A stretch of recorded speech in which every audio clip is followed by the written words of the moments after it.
Nah, nabda. Bismillah. Assalamualaikum warahmatullahi wabarakatuh. Waalaikumsalam. Waalaikumsalam warahmatullahi wabarakatuh. Alhamdulillahi wa kafa wassalatu wassalamu ala nabiyil mustafa alladzi la yantiqu 'anil hawa in huwa illa wahyun yuha wa ala alihi ahli sidqi wal wafa amma ba'd. Fa as'alullaha ta'ala an yamunna 'alaina bi'ilmin nafi' wal 'amalis salih wa an yufaqihana fid din wa an yaftah lana futuhal 'arifin wa an yarzuqana al-ikhlasa fil aqwali wal a'mal. Allahumma amin. Para ikhwah sekalian, para santri Ma'had Habrul Ummah yang Allah muliakan, kita bersyukur kepada Allah Subhanahu wa taala bisa kembali berjumpa setiap Rabu pagi ya, membahas kitab Fathul Qarib Mujib, Syarah Matan Ghayah wa Taqrib. Salawat dan salam senantiasa tercurahkan buat Nabi kita Muhammad sallallahu alaihi wasallam serta keluarga beliau, sahabat dan orang-orang yang senantiasa mengikuti sunnah beliau hingga akhir zaman. Amin amin ya rabbal alamin. Baik para ikhwah sekalian, para tulab wa talibat, hafizakumullah. Kita terakhir membahas rukun-rukun wudu dan kita baru selesai membahas rukun yang pertama. Ya, bahwasannya pembahasan wudu dalam mazhab Syafi'i itu bisa terbagi menjadi 7 pembahasan, yaitu syarat wudu, kemudian fardu wudu, sunnah wudu yang ketiga, yang keempat adab wudu, yang keempat makruhatul wudu, dan yang kelima makruhatul wudu, yang keenam muharramat fil wudu, dan yang ketujuh nawaqidul wudu. Sedangkan yang dibahas oleh musannif di sini Ibnu Qasim Al-Ghazzi hanya 3 pembahasan saja, yaitu fardu wudu, kemudian sunnah wudu, dan yang terakhir nawaqidul wudu yang akan dibahas nanti setelah bab adab qada'il hajah atau istinja. Nah, pada pertemuan yang lalu kita sudah membahas pengertian wudu itu apa dan juga niat. Mungkin bisa kita baca sekilas, mengulang apa yang kita sampaikan pada pekan lalu. Faslun fi furudil wudu wa sunanihi, pembahasan tentang rukun-rukun wudu dan sunnah-sunnahnya. Dan wahua, yakni al-wudu bi dhammil waw fil ashhar, yang mana dia wudu itu didomahkan wawnya, dan al-wudu artinya ismun lil fi'li, perbuatan wudu itu sendiri, wa wal muraduhuna, dan itulah yang diinginkan pembahasannya di sini, yaitu perbuatan wudu. Sedangkan dengan fathahkan wawnya, itu artinya ismun lima yutawadda'u bihi, adalah nama sesuatu yang digunakan untuk berwudu, yaitu air. Wa yashtamilul awal, dan pembahasan wudu di sini yang pakai dhammah wawnya ala furudin wa sunan. Pembahasannya hanya mencakup 2, yaitu rukun dan sunnah, dan nanti akan pembahasan berikutnya adalah pembatal wudu. Wa dzakara al-musannif al-furud fi qawlihi wa furudul wudu sitatu asya, dan disebutkan oleh musannif di sini wudu itu ada 6 macam fardunya. Pertama, ahaduha an-niyah wa ma'naha lughatan al-qasdu, niat secara bahasa artinya menyengaja sesuatu. Wa haqiqatuha syar'an, dan secara istilah menurut fuqaha adalah qasdu syai'i muqtarinan bi fi'lihi, yaitu menyengaja sesuatu yang beriringan dengan perbuatannya. Dan ini adalah kategori hakikat niat. Karena niat itu pembahasannya ada 7. Haqiqatun hukmun mahallun wa zaman, kaifiyatun syartun wa maksudun hasan. Ya, yang sudah kita singgung pada pertemuan yang lalu. Kemudian fa in tarakha anhu summiya azman, kalau perbuatan menyengaja sesuatu, qasdu syai' itu tidak beriringan dengan perbuatan, maka dia disebut azm. Ya. Azam, bukan disebut niat, karena definisi niat adalah ketika niat qasdu syai'nya itu beriringan dengan perbuatan. Wa takunun niyatu 'inda ghasli awwali juz'in minal wajhi, Dan ini pembahasan tentang zaman niat, zamanun niyah. Kapan niat itu diucapkan? Kalau dalam wudu itu ketika awal membasuh bagian dari wajah. Ya. Ai muqtarinatan bidzalikal juz'i la bijami'ihi, ya, yang mana beriringan dengan membasuh sebagian, tidak semuanya. Ya. Wala bima qablahu wala bima ba'dahu, dan niat membasuh wajah bukan diniatkan sebelum membasuh wajah atau sesudahnya. Fayanwil mutawaddi' inda ghasli ma dzukir. Nah, ini tata cara berniat kaifiyah. Ya, kaifiyatun syartun wa maksudun hasan, ini tata cara berniat bagi orang yang berwudu. Pertama, raf'u hadath min ahdathihi, nawaitu raf'al hadath. Ya, atau bisa ditambahkan nawaitu raf'a hadathil asghar. Atau berniat untuk istibahah. Istibahah muftaqir ila wudu, sesuatu yang membutuhkan wudu, atau muhtajun ila wudu.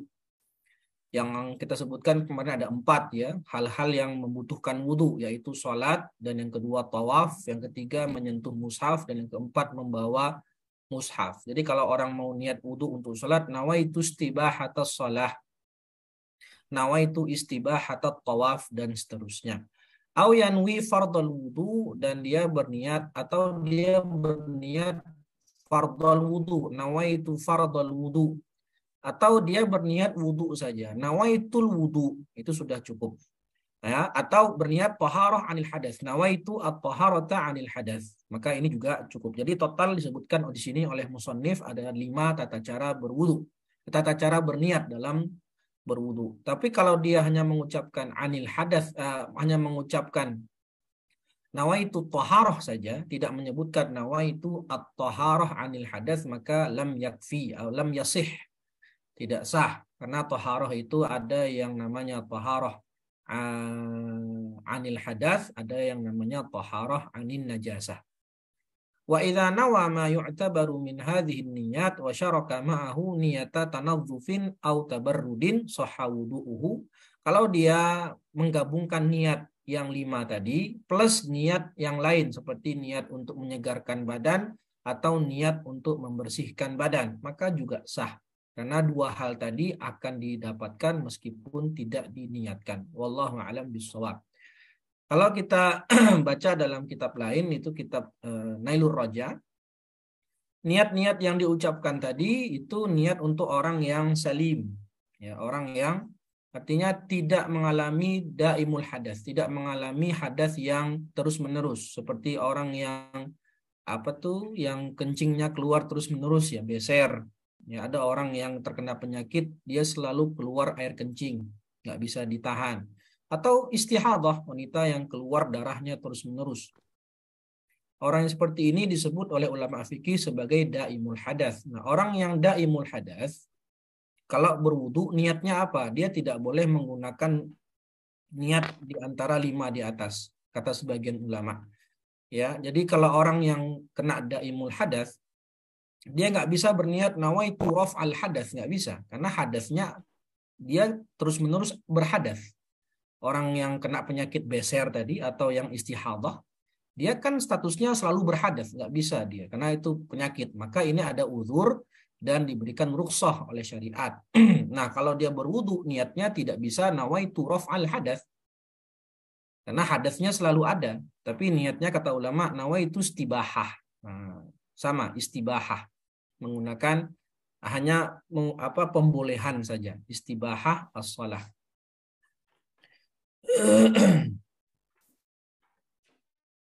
Nah, begitu juga dengan orang yang wudunya tajdid, ya, memperbaharui wudu. Kayak kita yang sering lakukan oleh oleh kita saat maghrib. Sholat maghrib wudu, lalu ketika azan isya wudu lagi. Padahal belum batal, tapi dia wudu lagi. Tujuannya untuk tajdid, memperbaharui wudu. Nah, saat kita wudu dalam bentuk tajdid, hanya memperbaharui saja, maka tidak boleh kita berniat nawaitu raf'al hadas. Karena kita sedang tidak berhadas, kita masih suci gitu. Tujuan kita hanya mengamalkan sunnah, memperbaharui wudu. tapi kita tidak berhadas. Maka ya kata ulama, kalau orang yang memperbaharui wudhu itu niatnya nawaitu tajdid, ya, nawaitu tajdid al wudhu. Ya, nawaitu tajdid al wudhu atau hanya niat nawaitul wudhu gitu saja. Ya cukup. Kemudian, nah kita masuk pembahasan yang baru yaitu rukun yang kedua dari rukun wudhu adalah ghuslu jami'il wajhi wa hadduhu tulan, nah, membasuh semua wajah, semua. Dan mana batasan wajah wa hadduhu tulan? Batasan wajah kalau dia vertikal itu ma baina manabiti sya'ri ra'si ghaliban wa akhiri al-lahyaini. Ya, kalau secara vertikal dari atas ke bawah, maka dia dimulai dari tempat tumbuhnya rambut secara umum. Ya, dari ya tempat tumbuhnya rambut ya, di sini. Itu ghaliban, secara ghalib. Karena ada orang yang kalau bahasa Padangnya itu sulah atau asla. Kalau bahasa Arabnya asla yang rambutnya itu baru tumbuh di kepala gitu karena botak ya kayak profesor-profesor gitulah. Jadi kira-kira mana rambut yang tumbuh itu secara umum kan di sini ya. Maka dari sini saja cukup dia membasuh wajah. Jadi bagian wajah secara vertikal dari atas ke bawah dari awal tumbuhnya rambut sampai dagu.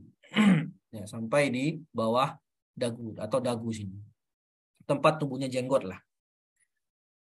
Nah, wahuma apa itu lahyain? Itu al-'adhaman alladzani yambutu alaihimal asnan as-sufla. Lahyain itu sebelah sini. Ini apa? Rahang ya. Ya, yang tempat tumbuhnya gigi bawah. Di sini rahang. Jadi lahyain rahang itu ya dimulai dari sini di bawah telinga dan nanti bertemu di sini di bawah dagu. Maka dikatakan di situ yajtami'u muqaddamuhuma fi dzakan. Bertemunya di dzakan. Sedangkan muakharahuma fil udhunain, ya, di bawah telinga. Wa hadduhu ardan. Ya, jadi tadi itu ya wajah secara vertikal dari awal tumbuhnya rambut di bagian kepala sampai ini bawah dagu atau di dagu. Sedangkan secara horizontal wa hadduhu ardan ma bainal udhunain, antara dua telinga. Berarti sini. Dari ujung sini sampai ujung telinga sebelah kanan. Maka itu bagian wajah. Maka kalau dikatakan mana wajah ya tadi yang sudah kita jelaskan. Wa idza kana, maka di bawah dagu sini, nah, di sini itu tidak wajah. Itu bukan wajah. Ya, itu bukan wajah. Ini nanti konsekuensinya adalah ketika sholat bagi wanita khususnya. Karena kan bagi wanita ketika sholat, mana aurat wanita ketika sholat, yaitu selain wajah dan kedua tangan. Selain wajah, maka bagian sini ini bukan wajah. Ini wajib ditutupi saat sholat. Karena ini bukan wajah dan ini aurat. Kalau kelihatan maka bisa membatalkan sholat. Nah, itu penjelasan rincinya nanti dalam pembahasan rukun atau syarat sah sholat. Ma bainal udhunain wa idza kana 'alal wajhi sya'run khafif, kalau di wajah itu ada rambut yang tipis, au kathif atau yang lebat, wajaba isalul ma ilaihi ma'al basyarah allati tahtahu. Ya, kalau di wajah itu, kan di wajah itu ada rambut. Di wajah kita itu ada berbagai jenis rambut. Seperti alis, kemudian kumis, kemudian yang di bawah bibir nih ada juga. Ya, atau di ujung kumis kiri kanan, rambut yang ada di pipi misalnya dan seterusnya. Itu kalau dalam kitab Nailur Raja disebutkan ada 20 jenis rambut di wajah. Nah, artinya jika di wajah kita ada rambut, semuanya wajib kita basuh sampai ke dalam-dalamnya. Ya, yakni wajaba isalul ma ilaihi ma'al basyarah allati tahtahu. Wajib menyampaikan air, membasuh, kena dengan air semua rambut yang ada di wajah sampai ke bawah, sampai kena kulitnya. Kecuali dua, ya.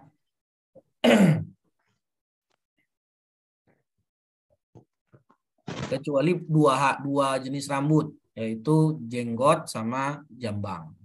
Itu bagi laki-laki. Maka wa amma lihyatur rajul al-kathifah, jenggot, yang di sini jenggot ini, ya, atau lihyah, ya. Jadi ada orang yang panjang kan, jenggotnya lebat lah.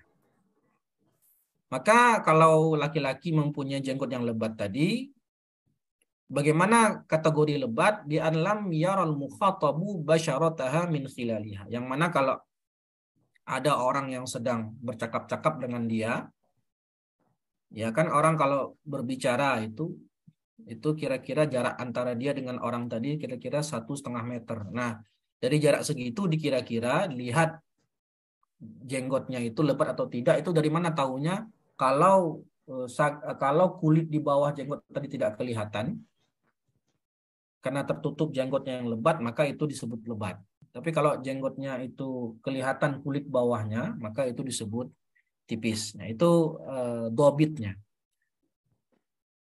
Fayakfi ghuslu dhahiriha bi khilafil khafifah. Maka kalau jenggotnya kategorinya lebat, maka cukup hanya membasuh bagian luarnya saja. Tidak perlu sampai memasukkan air ke bawahnya, karena nanti ada masyaqqah di situ. Sedangkan kalau jenggotnya tipis, ya, maka artinya ma yaral mukhatabu basyarataha, yang mana bisa terlihat bagian bawah kulitnya ketika berbicara, ya. Fayajibu isalul ma'i li basyaratiha, maka wajib memasukkan air ke bagian dalam jenggot karena khafif, tipis.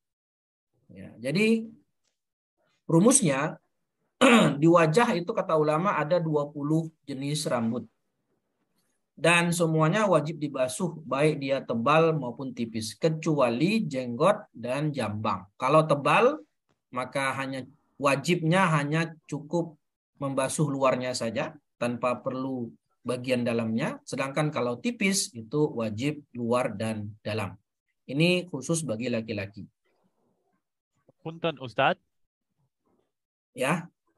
kalau di syarahan saya dibilang mukhatib bi kasril ta qabla al ba. Hada khatun. Hada khatun am la?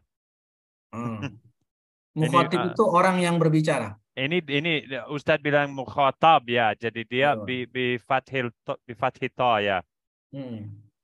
Oke, baik. Terima kasih. Baik. Nah, itu kan bagi laki-laki ya. Nah, bagaimana kalau misalnya, nah ya, tapi saya belum pernah lihat ya.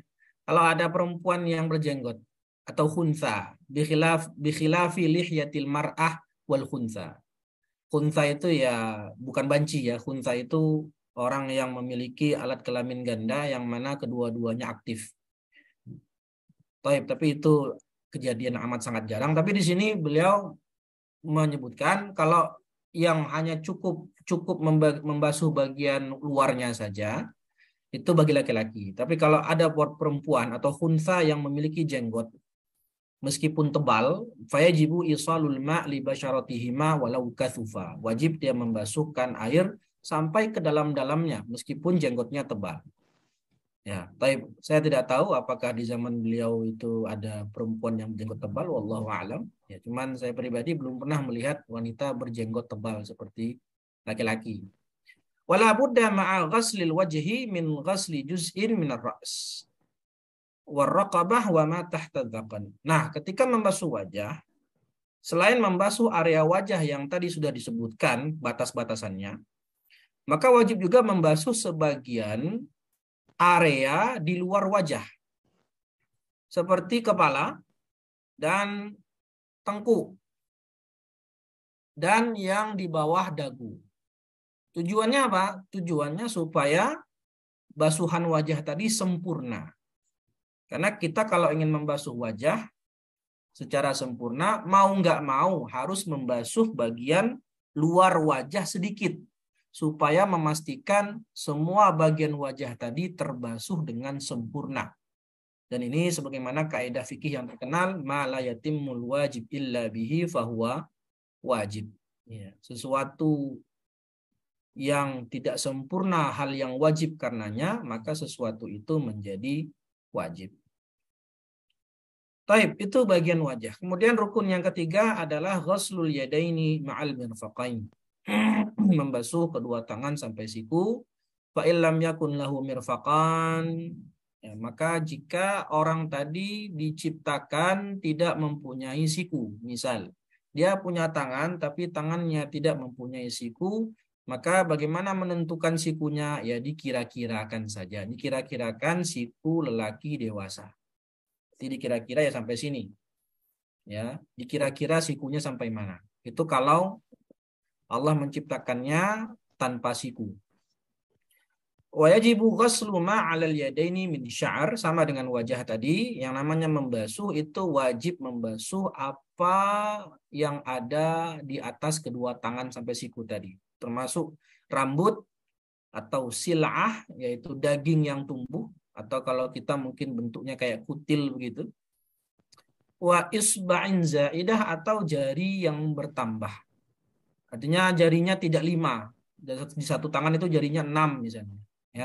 Ya, saya punya teman dulu jempolnya ada 2. Tumbuh satu lagi jempol di ujung jempolnya itu. Ya, misalnya ada orang kayak gitu, maka dia tetap wajib semuanya, membasuh semuanya selama kategorinya termasuk kategori tangan sampai siku. Dan juga membasuh adhafir, kuku. Ya, jadi kalau wajibu izalatu ma tahtaha min wasakh yamna'u wusulal ma ilaihi. Ya, maka karena kita wajib membasuh kuku, maka wajib kita menghilangkan kotoran yang menghalangi masuknya air ke kulit kuku kita. Nah, yang keempat adalah, ada sedikit permasalahan kalau orangnya diciptakan atau dia punya tangan tapi tangannya putus pergelangan sininya. Mungkin karena mencuri ya, karena kan dalam Islam kalau mencuri itu dihukum potong tangan sampai pergelangan. Nah, kalau dia terpotong bagian pergelangan dari ujung jari sampai pergelangan, maka tetap wajib membasuh yang lain yang tersisa dari anggota tangan yang wajib dibasuh. Karena Allah berfirman, fattaqullaha mastata'tum wa ma amartukum bihi fa'tu minhu mastata'tum, sebagaimana kata Nabi SAW. Tapi kalau tangannya putus sampai siku, maka dia wajib membasuh ujung sikunya saja. Karena itulah bagian yang tersisa yang wajib untuk dibasuh.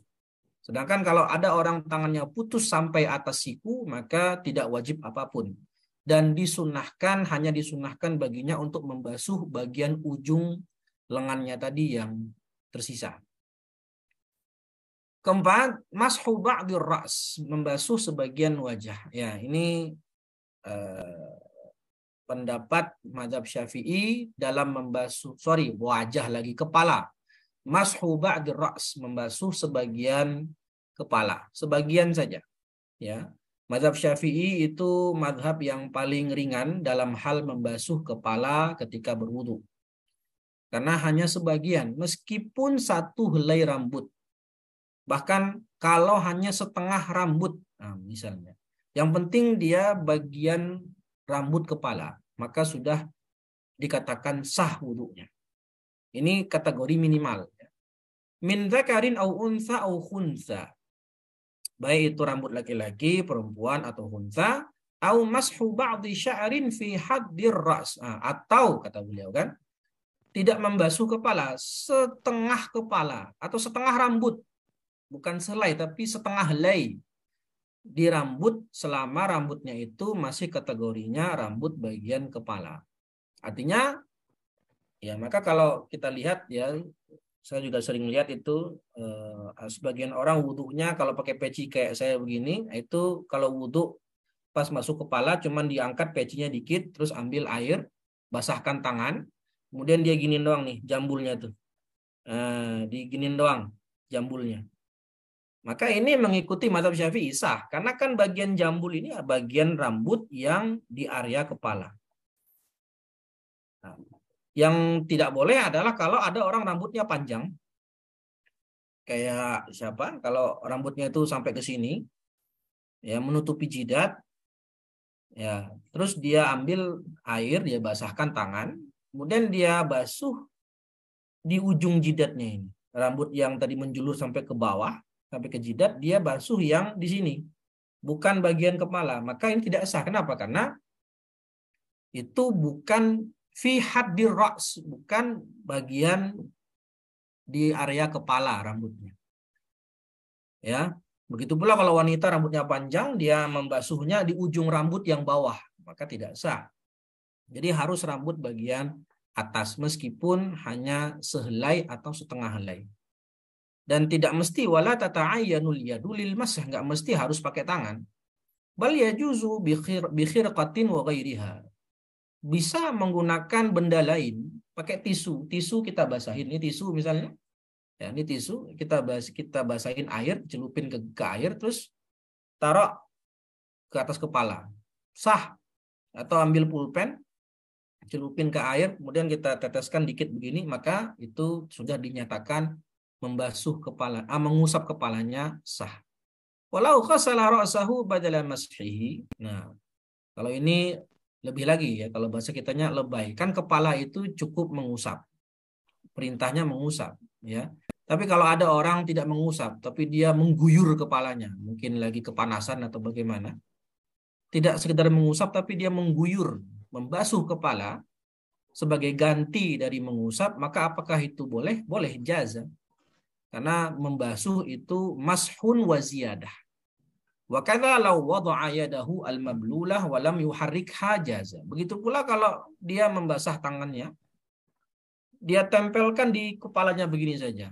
Nah, gini tak, dibasahin tangannya, kemudian dia taruh tangan begini tanpa menggerak-gerakkannya ke depan dan ke belakang. Gini doang. Jaza. Karena yang diinginkan dalam mazhab Syafi'i terkait mengusap kepala itu wusulul balal.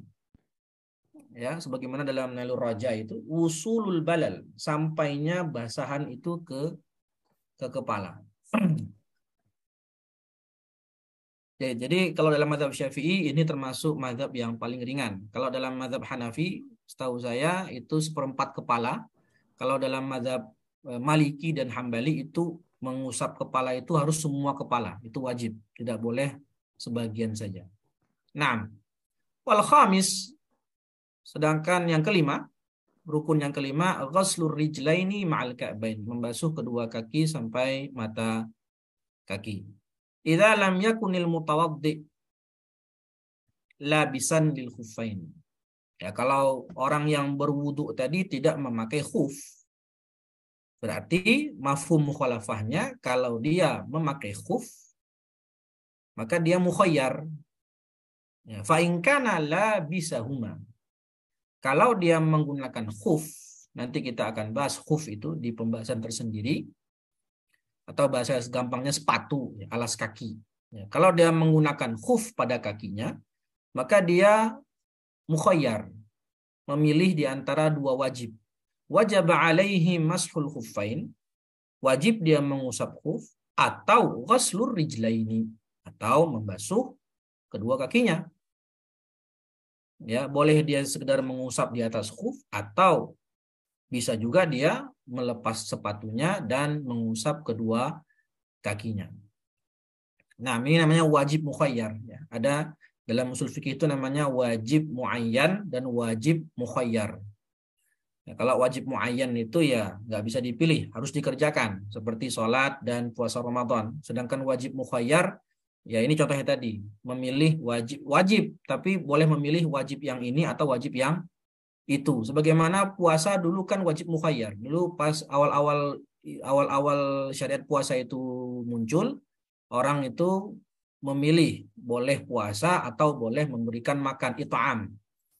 Ya, tapi setelah itu dinasakh, faman syahida minkumus syahra falyasum, maka wajib semuanya puasa dan tidak boleh memilih memberikan makan orang miskin.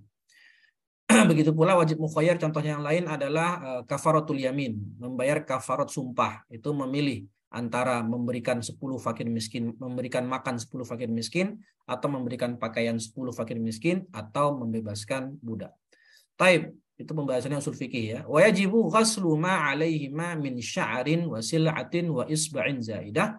Wajib juga dia membasuh apa yang ada di kedua kaki sampai mata kaki tadi dari bulu atau sil'ah, tadi sama, sil'ah itu daging yang tumbuh, dan jari yang lebih, ya, jari yang berlebih.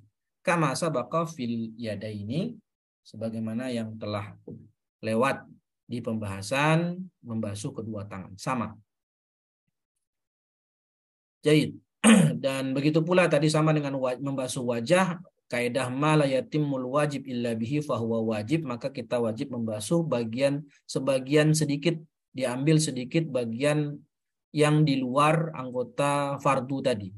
Kalau tangan, kalau wajib sampai siku, maka mau nggak mau kita harus ambil sedikit sampai lengan atas, supaya terpenuhi membasuh kedua tangan secara sempurna berdasarkan kaidah ma la yatimul wajib illa bihi fahuwa wajib. Begitu pula kalau membasuh kaki, itu kita lebihkan basuhan sampai ke betis, sampai ambil sebagian betis, ya, supaya basuhan kakinya dipastikan sempurna, dan jangan melewatkan bagian tumit, karena biasa itu ya, kalau kita lihat sebagian orang kalau wudhunya cepat-cepat, tumitnya tidak terbasuh secara sempurna.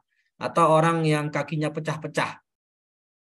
Kakinya pecah-pecah itu wajib dia memasukkan air ke dalam pecah-pecahnya tadi, selama tidak menyakiti kakinya. Kalau misalnya bagian pecah-pecahnya itu menembus daging, kalau disiram pakai air perih ya maka tidak usah.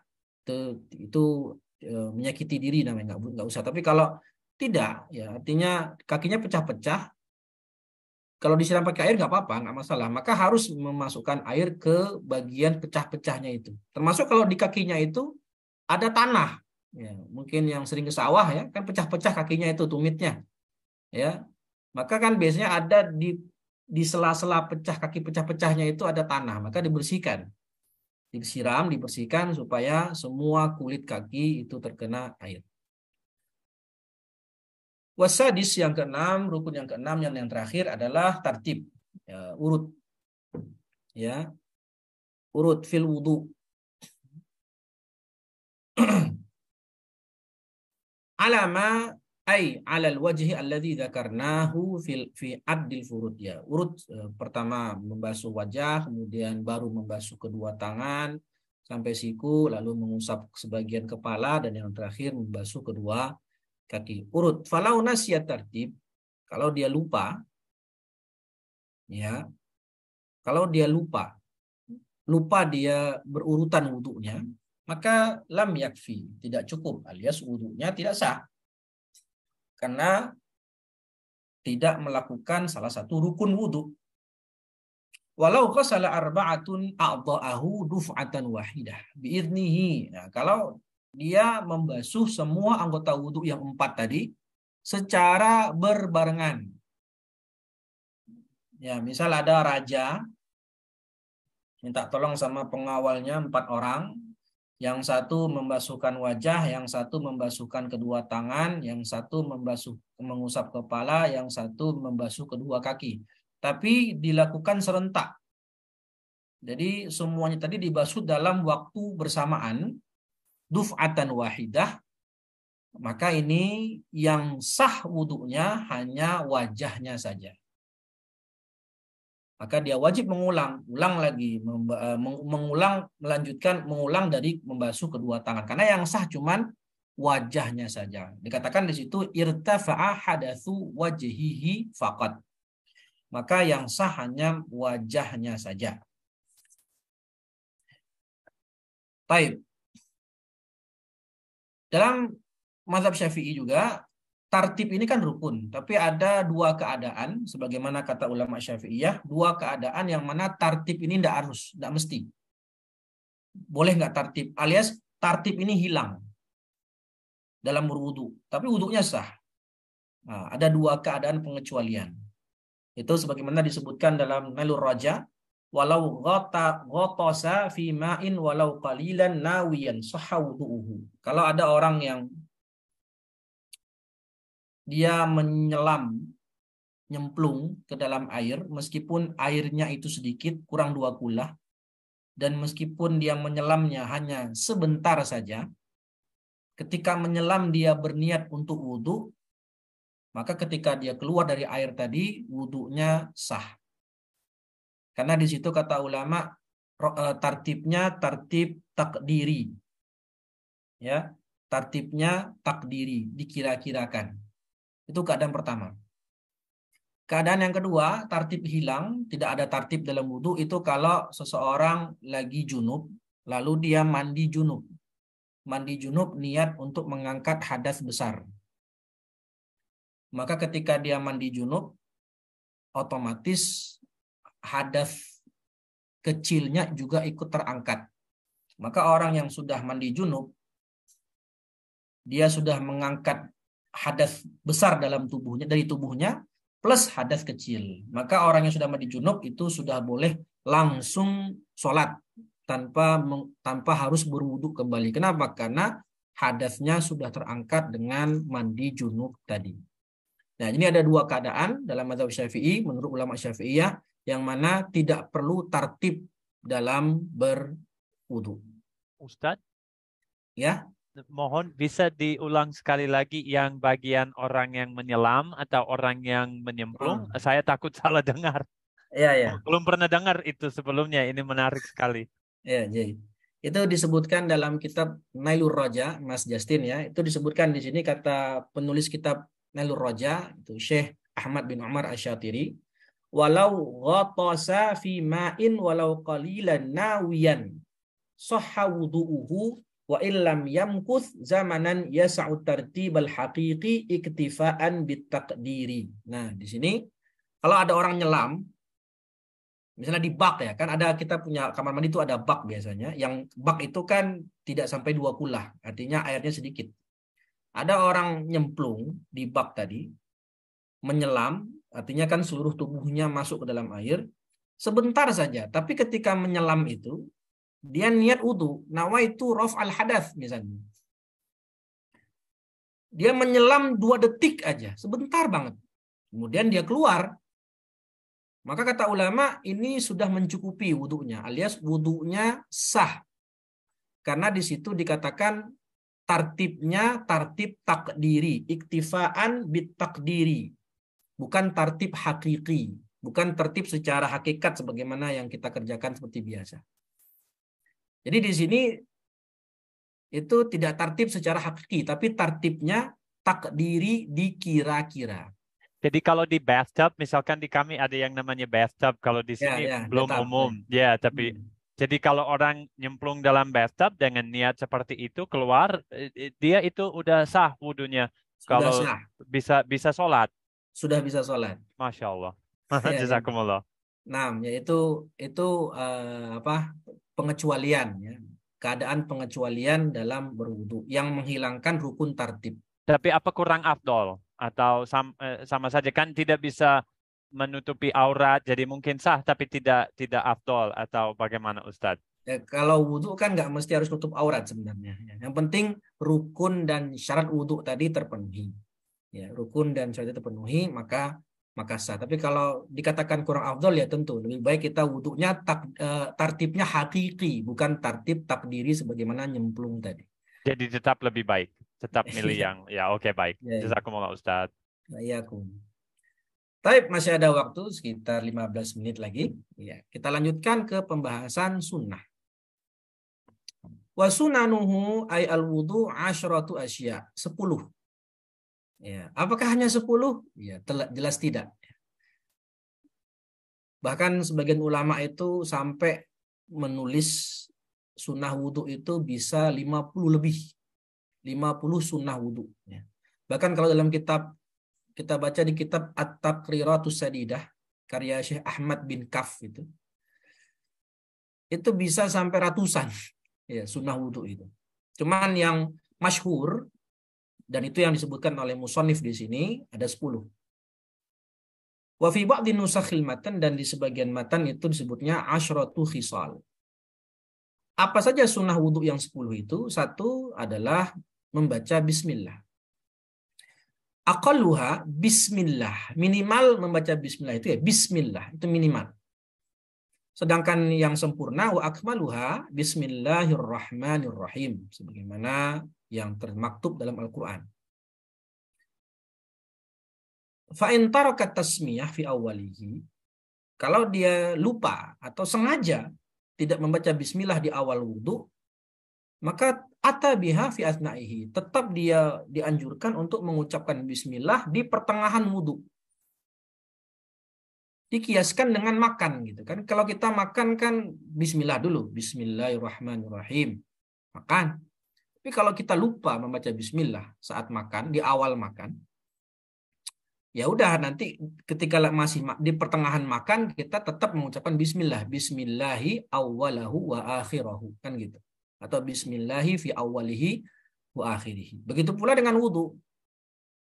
Mengucapkan bismillah disunahkan di awal. Tapi kalau terlupa mengucapkan bismillah di awal wudu, tetap disunahkan mengucapkan bismillah di pertengahan wudu. Atabiha fi asna'ihi. Ya.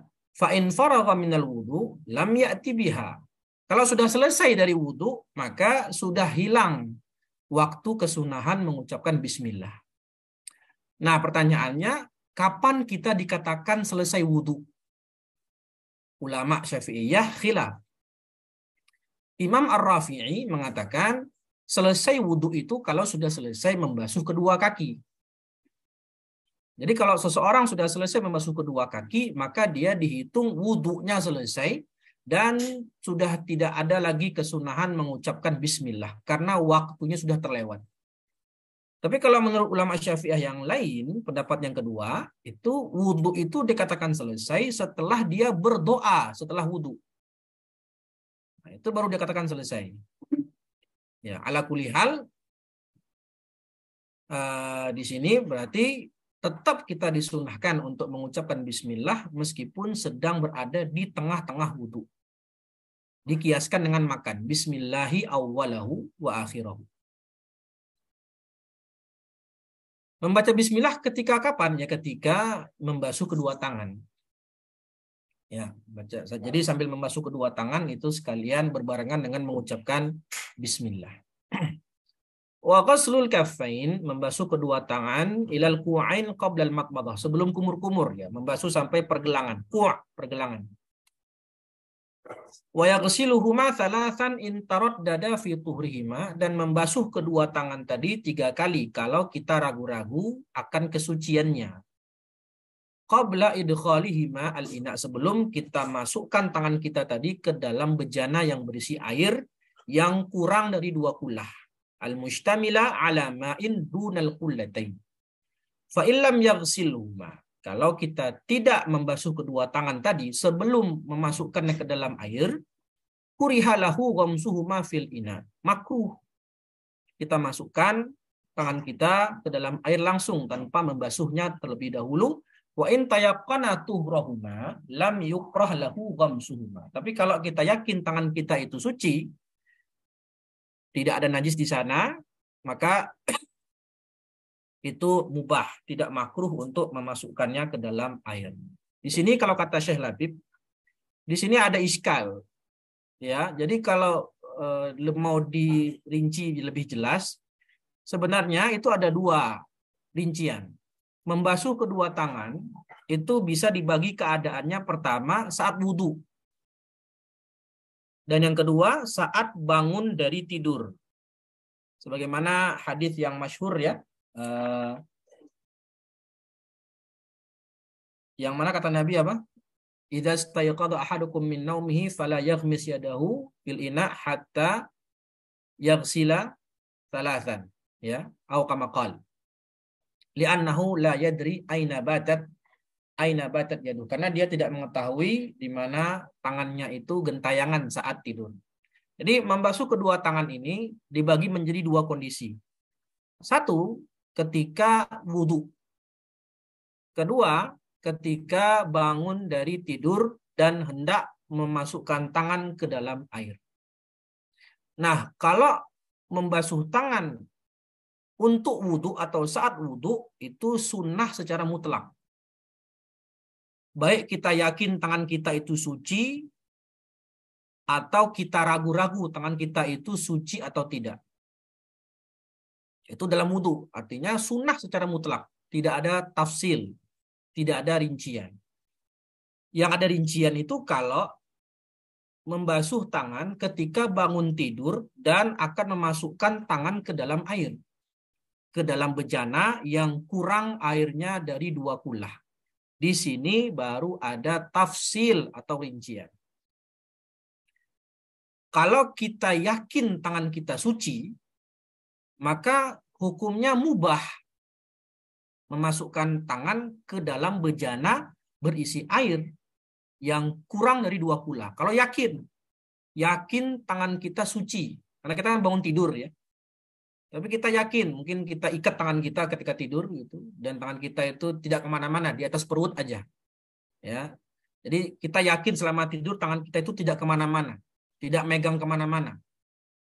Kalau kita yakin tangan kita suci, maka hukumnya apa? Langsung memasukkan ke dalam air, ke dalam bejana tanpa membasuhnya terlebih dahulu, hukumnya mubah.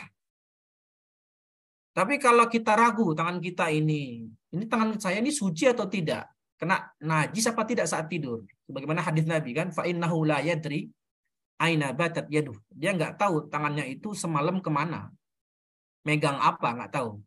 Maka saat itu kita ragu, ini tangan saya suci atau bernajis. Maka saat itu disunnahkan untuk membasuh dulu tangannya sebelum memasukkan ke dalam air.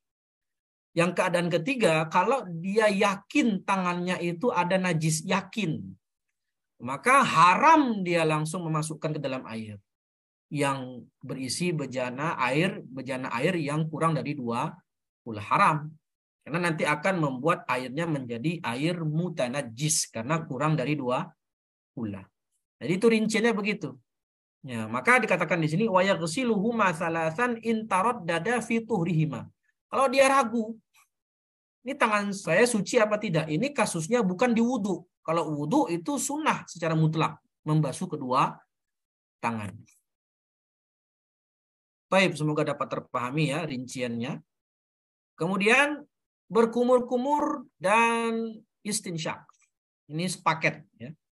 Setelah membasuh kedua tangan. Wa yahsulu aslu sunnah fiha bi idkhalil ma'i fil fam. Kumur-kumur itu adalah memasukkan air ke mulut. Kalau ada orang kumur-kumur, dia masukkan air ke mulut dan dia telan, itu sudah sah. Dan sudah dikatakan mendapatkan sunnah berkumur. Itu minimal berkumur-kumur. Sawa'un ada rahu fihi wa majjahu amla. Baik dia ada rahu, dia putar-putar air di mulut, dia kumur-kumur. Nah gitu. Dan dia muntahkan, atau tidak. Dia kumur-kumur pakai air mineral, dia telan. Maka sah disebut kumur-kumur juga. Fa'in aradal akmal ada rahu fihi. Kalau dia mau sempurna, ya kumur-kumur kayak kita biasa. Dia putar-putar di mulutnya, kemudian dia muntahkan. Sedangkan istinsyak, ya itu setelah matmadah, memasukkan air ke hidung. Minimalnya wayahsulu aslu sunnah fihi bi'idkhalil ma'fil amf. Yang penting memasukkan air ke hidung. Itu minimal. Sawa'un jazabahu binafsihi ila khayashimihi wa natharahu amla. Baik dia hirup air tadi sampai ke pangkal hidung, khayashim atau khayshum, pangkal hidung ini, dan dia keluarkan lagi, wa natharahu, akhrajahu, atau tidak. Maka itu sudah disebut istinsyak. Fa'in aradal akmal, kalau dia mau sempurna, ya tadi dia hirup, mubalaghah sampai ke khayshum, pangkal hidung, untuk membersihkan area pangkal hidung ini, kemudian dia keluarkan lagi setelahnya. Ini yang sempurna. Ya, tapi kalau saya pribadi nggak kuat, itu nggak bisa. Ya. Kalau menghirup air di tangan kita hirup terus masuk ke sini itu saya nggak bisa, karena biasanya langsung masuk kena kepala itu, langsung kerasa ke kepala itu. Jadi kalau mau sempurna tadi sampai ke khayshum, kemudian dibuang lagi. Ini namanya al-mubalaghah fil istinsyak wal matmadah. Disunahkan wal mubalaghah matlubatun fil matmadah wal istinsyak. Matlubah disunahkan, dianjurkan. Mubalaghah. Kalau kumur-kumur tadi mubalaghahnya gimana? Ya kumur-kumur itu putar-putar dan dibuang. Ya, kalau perlu di gitu sampai ke atas itu ya. Nah, itu mubalaghah. Disunahkan kalau untuk wudu. kecuali bagi orang yang berpuasa. Kalau orang yang berpuasa yaitu tidak disunahkan. Wal jam'u bainal matmadah wal istinsyaq bi thalathi ghurafin yatamatmadu min kulli minha thumma yastansyik afdal minal fasli bainahuma. Nah, di sini belum menjelaskan tata cara matmadah dan tata cara istinsyaq. Karena dia sepaket, maka menggabungkannya dalam satu cidukan lebih utama daripada memisah. Gimana maksudnya menggabungkan? Kita ambil satu cidukan, kita pakai setengahnya kumur-kumur, setengahnya untuk istinsyak dan istinta. Satu kali. Kita ambil cidukan yang kedua, kumur-kumur, istinsyak, istinta. Cidukan yang ketiga, kumur-kumur, kemudian masukkan lagi dan mengeluarkan. Jadi 3 cidukan, 1 cidukan untuk kumur-kumur dan juga untuk istinsyak itu lebih afdal. Karena sebagaimana yang termaktub dalam hadis Sahihain Bukhari Muslim, itu hadisnya Utsman bin Affan, dan dikatakan oleh ulama Syafi'iyah hadis yang paling sahih. Jadi menggabungkan satu cidukan untuk kumur-kumur dan istinsyak itu lebih afdal daripada memisahnya. Bagaimana memisahnya? Ya kayak misalnya nih, kita ambil air 1 kumur-kumur, 2 kumur-kumur, 3 kumur. Habis itu baru ambil lagi air. 1 hidung, 2 hidung, 3 hidung. Jadi 6 cidukan. 6 cidukan, 3 untuk kumur-kumur duluan. Habis itu 6 cidukan untuk hidung. Bisa juga ambil 1 cidukan, kumur-kumur 3 kali. Selesai. Ambil cidukan kedua untuk hidung saja 3 kali. Ini memisah. Jadi thariqatul jama' afdal min tariqatil fasl. Tariqul jama' afdal min tariqil fasl. Menggabungkan satu cidukan untuk 2, matmadah dan istinsyak lebih utama dari memisahnya. Itu kalau mau lebih rinci, itu dalam kitab lain disebutkan ada 6 cara. Tariqatul jama' itu ada 3, tariqatul fasl juga ada 3. Tapi yang paling afdal ya tadi, 1 cidukan untuk kumur-kumur dan istinsyak. Di totalnya ada 3 kali cidukan. Yang terakhir, ya karena sudah mau jam 6, mashu jami'ir ra's, membasuh seluruh bagian kepala. Jadi dalam mazhab Syafi'i yang wajib itu hanya sebagian. Sedangkan yang sunnah membasuh seluruh bagian kepala. Dan ini sama dengan pendapat Malikiyah. Malikiyah itu mengatakan wajib, termasuk Hambali, wajib membasuh seluruh kepala. Dan juga pendapat Syafi'iyah di qaul qadim. Pendapat Syafi'iyah di pendapat qadim. Yaitu pendapat Imam Syafi'i qaul qadim mengatakan wajib membasuh seluruh kepala. Jadi berarti pendapat membasuh semua kepala dalam berwudu bukan hanya setengah, ini pendapat termasuk pendapat yang kuat juga. Pendapat yang kuat. Karena Imam Malik mengatakan wajib, Hambali mengatakan wajib, dan pendapat Imam Syafi'i di qaul qadim, yaitu ketika masih di Irak, itu juga wajib. Kemudian beliau berubah pendapatnya ketika qaul jadid, ketika sudah di Mesir, itu hanya sebagian kepala. Wa amma mashu ba'dir ra'si fawajib. Ya, membasuh sebagian kepala hukumnya wajib sebagaimana yang telah berlalu di rukun. Walau lam yurid naz'a ma 'ala ra'sihi min imamah wa nahwiha kammala bil mashi 'alaiha. Kalau ada orang pakai sorban, pakai imamah atau pakai peci. Dia begini pakai peci. Bisa nggak dia tetap mengusap kepala? Bisa. Dia ambil air, basahkan tangan, dia usap sebagian rambut dulu yang wajib dibasuh, kemudian dia sempurnakan dengan mengusap kopiahnya atau imamahnya. Maka dikatakan di situ kammala, sempurnakan, artinya dia basuh dulu, dia usap dulu bagian rambutnya yang di bagian kepala, baru dia sempurnakan dengan mengusap imamah. Nah, ulama memberikan cara bagaimana supaya membasuh kepala dengan yang bagus itu, ya kata dalam kitab Yaqut Nafis itu begini. Nah, terus balik ke belakang sekali, kemudian dikedepankan. Yaitu sunnahnya.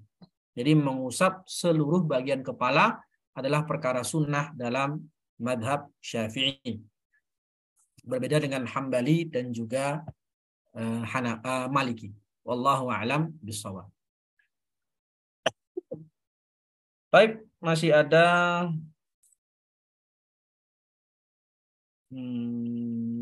beberapa sunnah lagi yang belum kita bahas karena sudah jam 6, cukup insyaallah.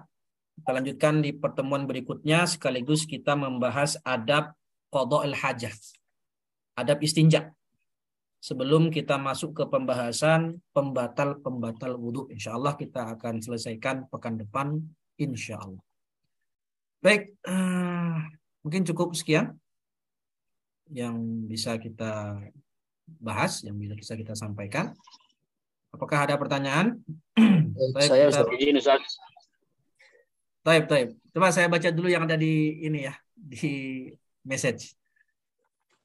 Apa cara wudhu nyemplung tadi ada contohnya di zaman Rasul, dikerjakan Rasul atau mungkin sahabat, wallahu alam.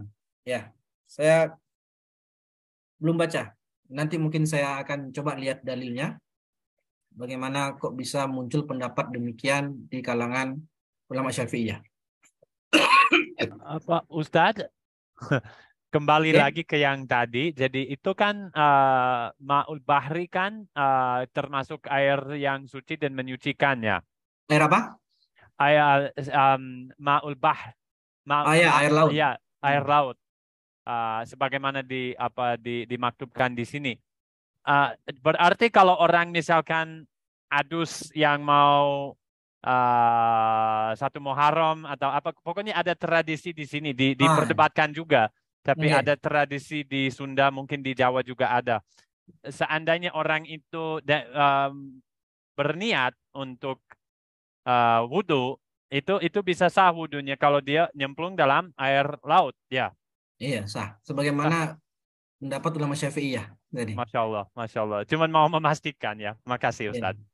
Baik, kemudian ini ada pertanyaan kedua di message. Jika lupa berniat di awal, apa harus mengulang dari awal atau boleh melanjutkan wudhu yang sudah dilakukan Ustadz? Kalau dia membasuh wajah, lupa berniat. Ya, dia membasuh wajah, lupa berniat. Ya, kemudian dia basuh tangan sampai selesai, nggak ada niat sama sekali wudhunya. Ya, maka ya wudhunya tidak sah, harus diulang dari awal. Ya, harus diulang dari awal. Karena kan tadi butuh niat. Harus diulang dari awal. Kayak kemarin saya contohkan, dia basuh wajah misalnya untuk menyegarkan badan, dia basuh wajah. Terus dengar azan, Allahu Akbar, Allahu Akbar. Oh, azan. Udah deh, ini yang wajah tadi saya basuh, niatkan wudhu. Ya nggak sah. Karena ketika dia membasuh wajah, tidak diniatkan untuk berwudhu. Maka wudhunya tidak sah. Dia wajib mengulang wajahnya tadi. Wajib mengulang dari wajahnya.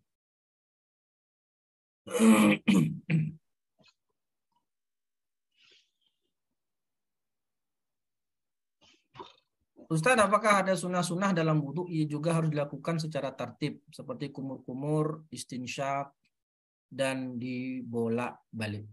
Yang kita tekankan tadi, yang dijelaskan tertib itu dalam tertib itu dalam fardu wudhu, ya. Tertib dalam fardu wudhu. Sunnah-sunnah ya otomatis mengikuti, karena di setiap anggota wudhu itu ada sunnahnya, ya. Di setiap anggota wudhu juga ada sunnahnya. Seperti kumur-kumur dibolak-balik. Gimana maksudnya? Berarti istinsyak dulu baru kumur-kumur, dibalik, begitu? Ya, kalau seperti itu nggak apa-apa, sah. Bagaimana kita membasuh tangan kiri dulu, baru tangan kanan? Apakah wudhunya sah? Tangan kiri dulu, baru tangan kanan. Wudhunya sah apa tidak? Sah. Ya, nggak masalah.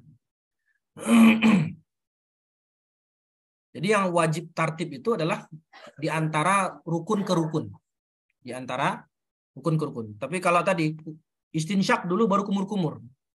Kalau dikatakan sah, sah saja. Ya, tapi menyelisihi yang afdol. Ya, karena kumur-kumur baru istinsyak. Karena ini bagian sunnah. Bahkan kalau tidak kumur-kumur dan istinsyak sekalipun, wudunya juga tetap sah. Karena dia bagian sunnah. Tapi kita menyelisihi sunnah. Khilaful afdal. Baik, ada pertanyaan lagi apa tadi, Mas? Monggo.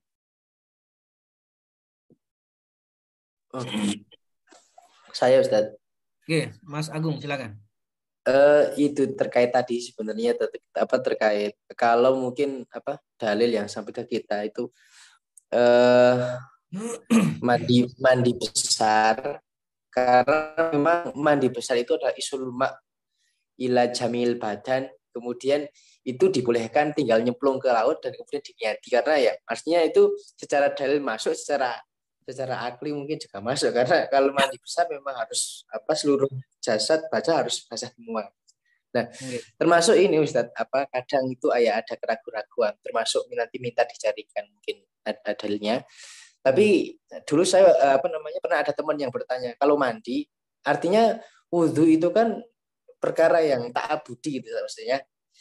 Perkara yang ta'abudi dan kaifiahnya pun dia ta'abudi, sehingga mungkin ada yang ragu gitu Ustaz. Maksudnya dengan tadi mandi. Ada yang tanya, apakah dengan mandi? Kalau mandi kan otomatis seluruh bagian-bagian wudhu itu sudah terbasahi. Boleh, apakah itu tidak perlu wudhu lagi? Ada beberapa teman yang itu kerja di bagian kelautan itu yang tanya.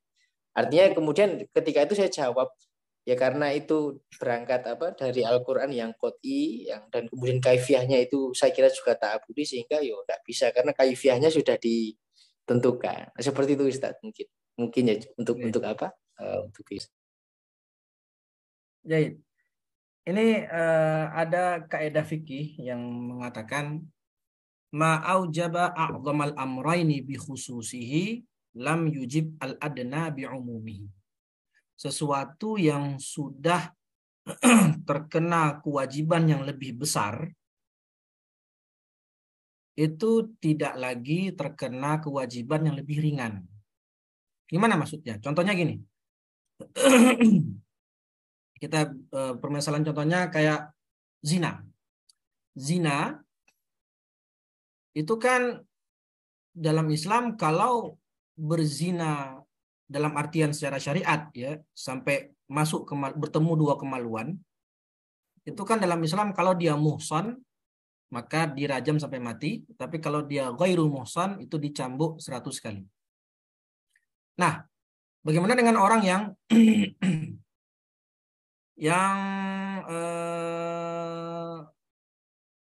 berciuman, tidak sampai dukhul, hanya berciuman, ya, tidak sampai dukhul atau zina yang diartikan secara syariat oleh ulama fikih. Cuman berciuman atau bercumbu tanpa terjadi jima. Maka di sini kena takzir namanya, bukan terkena hukuman had zina, terkena takzir, dicambuk sekian kali. Oleh sebagian ulama pendapat demikian, atau ditakzir dengan hukuman yang dipilihkan sesuai maslahat yang diambil oleh penguasa. Nah, jadi kalau dia cuma bercumbu saja tidak sampai zina. Tapi bagaimana orang yang dukhul zina beneran itu plus ciuman? Apakah perlu dicambuk baru dirajam?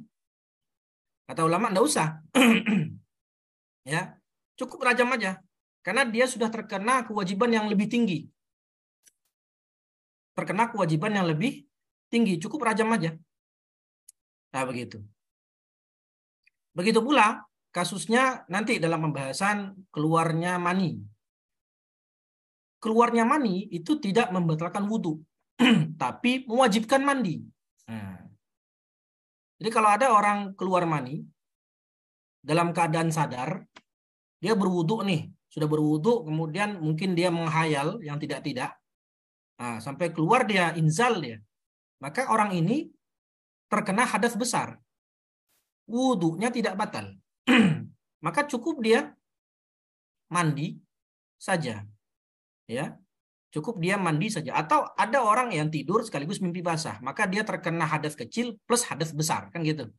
Orang yang tidur kan berhadas kecil dan keluar mani juga berhadas besar. Nah, ketika dia berhadas kecil plus besar, kemudian dia mandi junub, maka kalau sudah terkena kewajiban yang lebih besar, itu tidak diwajibkan lagi hal yang lebih kecil, karena mandi tentu lebih besar statusnya daripada berwudu saja. Jadi itu alasan diantara alasan ulama Syafi'iyah ya yang mengatakan kalau sudah mandi junub maka sudah sah langsung untuk sholat. Kenapa? Karena hadas besarnya saja sudah hilang, apalagi hadas kecil. Ya, wallahu a'lam bishawab. Jadi apa tadi bunyi kaidahnya? Ma aujaba a'zamal amrayni bi khususihi lam yujib al adna bi umumi. Sesuatu yang sudah terkena kewajiban yang lebih tinggi itu tidak lagi terkena kewajiban yang lebih rendah di bawahnya. Wallahu a'lam bishawab. Oh ya Ustaz. Syukur Ustaz. Tapi saya kira untuk yang kalau yang untuk itu saya kira enggak enggak masalah. Tapi yang itu Ustaz, Pak Budi tadi yang nyemplung tadi kemudian bisa harus bisa bisa kemudian itu bisa menggugurkan, bisa diniatkan dengan wudu dan sah. Nah itu aja Ustaz. Karena maksudnya karena mungkin yang ada yang memahami kaifiahnya itu pokoknya sudah sudah itu gitu maksudnya. Nah jadi seperti itu aja Ustaz. Yang tadi yang takdiri tadi disampaikan. Iya Ustaz ya. Takdiri tadi ya. Baik, insyaallah coba nanti saya akan coba cari apa landasan ulama Syafi'iyah terkait hal tersebut. Nah, Mas Abdurrahman monggo mau nanya tadi. Ustaz, saya agak bingung yang terkait tangan tadi, tangan suci masuk ke air kurang dari 2 kula. Apakah ini kan terkena hukum mustakmal itu? Saya waktu air mustakmal saya kurang lengkap ya. Ya. Tadi kan sudah saya jelaskan rinciannya. Kalau membasuh kedua tangan dalam hal wudhu itu disunahkan secara mutlak. Tapi kalau membasuh kedua tangan sebelum memasukkannya ke dalam air yang kurang dari 2 kulah itu ada rincian. Satu, kalau dia yakin itu suci maka mubah. Boleh langsung dicemplungin. Kalau dia yakin itu najis, haram langsung dicemplungin. Kalau dia ragu-ragu apakah suci atau tidak, itu disunahkan untuk membasuhnya. Pertanyaannya, apakah itu nanti jadi mustakmal? Nah, air mustakmal kan sudah kita definisikan kemarin. Air mustakmal adalah mastu'mila fi taharatin wajibah wa kana qalilan.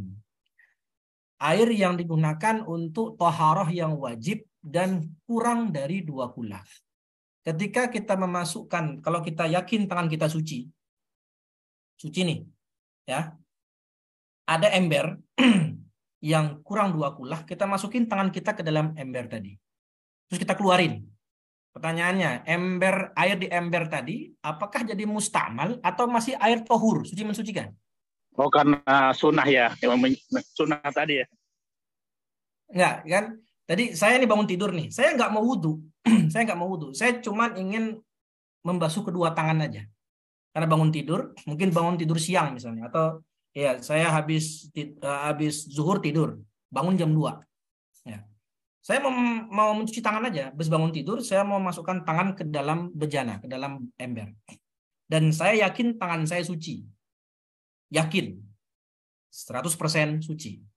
Saya masukkan tangan saya ke dalam ember. Saya keluarin. Pertanyaannya, air di ember itu, apakah jadi mustakmal atau masih tohur? Tidak, masih tohur. Masih tohur. Kenapa? Tapi yang membuat kebingungan saya adalah ketika kita memasukkan air itu kan bagian dari wudhu. Berarti sunnah wudhu itu ya masih tohur juga. Itu kalau dalam berwudhu, kalau kita mau wudhu, kita mau nyemplungin air, mau masukkan tangan ke dalam air, ya karena mau ngambil air, ya, itu kan nanti kita akan mengeluarkannya, ya, akan mengeluarkannya. Nah, kalaupun kita, mohon maaf nih, tangan kita yakin suci, kemudian kita masukkan tangan ke dalam air untuk membasuh ke dalam air, di dalam air kita basuh tangan tadi, dan tangan kita yakin suci, maka kan membasuh kedua tangan itu hukumnya sunnah. Artinya bukan toharoh yang fardu, toharoh yang sunnah. Dan air mustakmal itu menjadi mustakmal kalau digunakan untuk toharoh yang fardu. Nah, begitu. Clear, Ustaz. Makasih. Clear. Nah, satu lagi mungkin sebelum kita tutup. Kalau ada, kalau tidak bisa kita akhiri. Jadi untuk maaf. Jadi kalau tajdidul wudu itu tidak mustakmal ya. Betul Mas Justin. Tajdid itu kan artinya Ya. sudah bukan fardu wudhu lagi. Jadi Hanya tidak rafil hadas ya. tidak rafiul hadath. Nah, sahih. Maka karena Masya tidak mengangkat hadath, maka airnya juga dikategorikan air yang tetap tohur. Masya Allah. Jazakumullah. Ya. Begitu pula kalau tadi Mas Justin pakai bathtub ya. Pakai bathtub kan? Nah, kalau di bathtub tadi airnya masih air murni, belum dikasih sabun, belum dikasih apapun, kemudian berendam di situ. Tujuannya untuk mandi sunnah.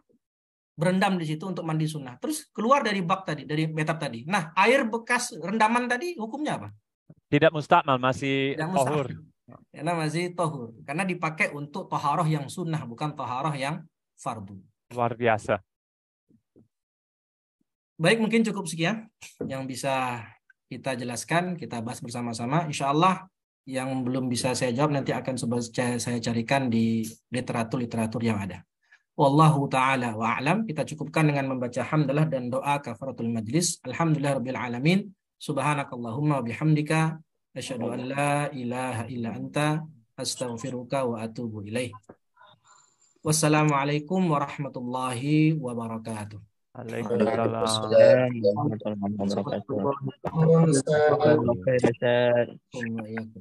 Barakallahu fikum Ustaz. Jazakumullah.